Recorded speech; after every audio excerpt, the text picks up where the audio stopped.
doença pegou de surpresa o mundo todo. O vírus se parecia com uma coroa e por isso lhe deram o nome de coronavírus. Mas a doença até hoje é chamada de Covid-19. Cientistas de todo o mundo se debruçaram sobre seus planos de trabalho para conter a propagação da doença. Guiados pela ciência, instruíam a população sobre a maneira mais prática de se proteger. Diziam: fiquem em casa, não saiam às ruas. Para evitar o contágio, todo mundo deveria manter uma certa distância uns dos outros. Lavem as mãos com sabonete, porque a ação dos detergentes destrói a gordura que envolve o vírus e assim ele morre. Outra coisa era de usar máscaras para proteger nariz e boca. E ficar em casa para evitar a propagação do vírus. A humanidade já havia passado por muitos momentos tristes, muitas outras vezes. Era uma guerra também, porque as pessoas infectadas morriam em proporções exponenciais. A ciência nos alentava em cada momento. Mais cedo ou mais tarde, tudo iria passar.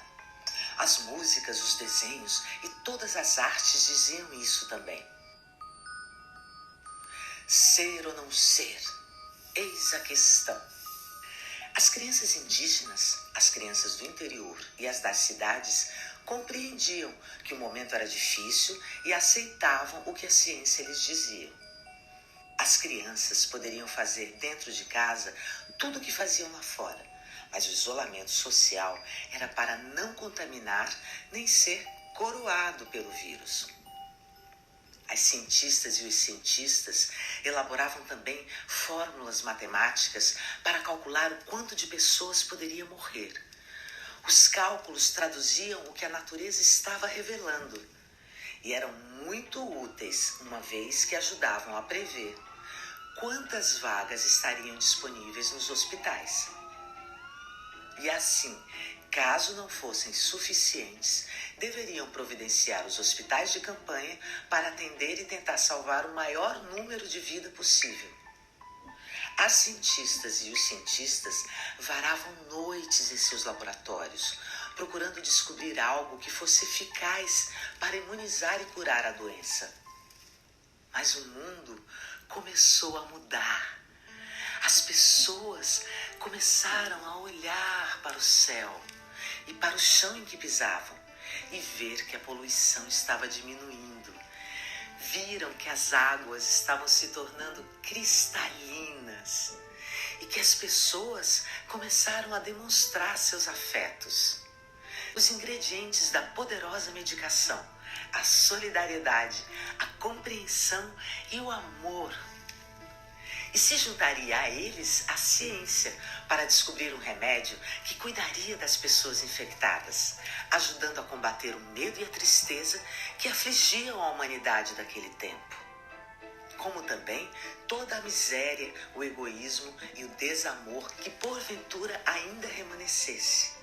De nada adiantaria a passagem do vírus em forma de coroa se não houvesse provocado uma grande mudança no espírito humano.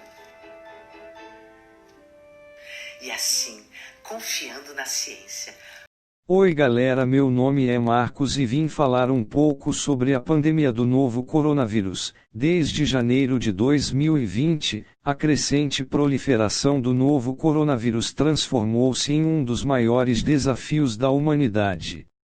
Entretanto, lidar com uma pandemia infecciosa de proporções continentais e mundiais não é algo recente na história.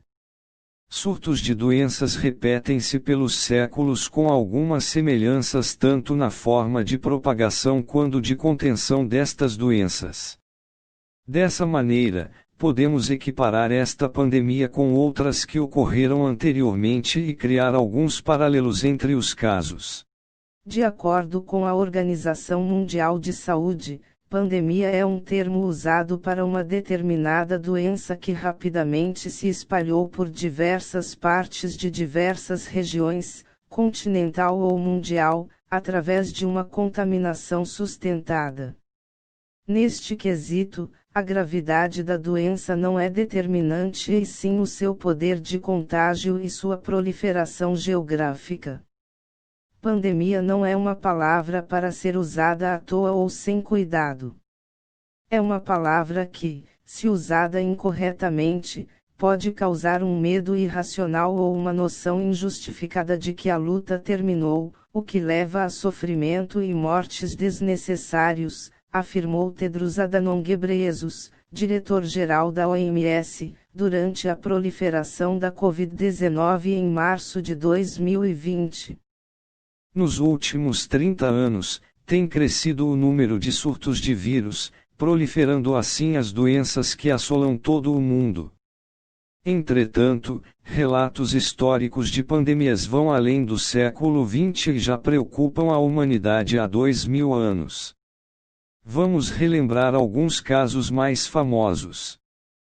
Peste de Justiniano, peste negra, gripe russa, gripe espanhola. Em primeiro lugar, gostaria de dizer que passamos um período de profunda reflexão.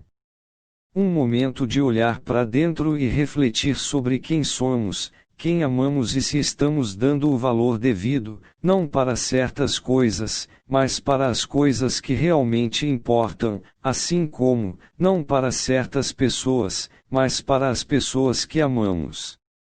Usamos o pior que temos para falar dos defeitos das pessoas e o melhor que temos para falar de nossos defeitos. Temos além de todo o caos uma oportunidade de usar o melhor que temos de maneira solidária. Como essa mudança drástica de repente, que pensávamos que não ia chegar no interior da Bahia, muitas pessoas ficaram assustados e outras não.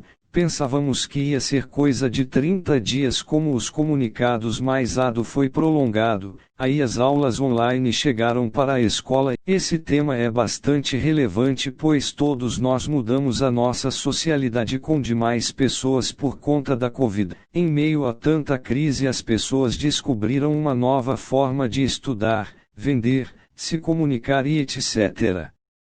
Depois será difícil de se acostumar à vida normal que tivemos, mas essa mudança tratativa fez as pessoas lembrarem de se importar com as pessoas e ter mais amor pois estamos unidos e separados pela pandemia. Com as redes sociais facilitou conversar com pessoas longe da gente, e diversão e outros requisitos pois estamos em uma pandemia que precisamos sempre estar atentos ao perigo. Assim e no momento que estamos fazendo esse vídeo o governo de São Paulo anunciou que dará início à vacinação contra a Covid-19 em 25 de janeiro, embora a vacina que será usada ainda não tenha tido sua eficácia comprovada ou sido aprovada pela Agência Nacional de Vigilância Sanitária e esperamos em Deus que tudo isso acabe. Obrigado. Fim.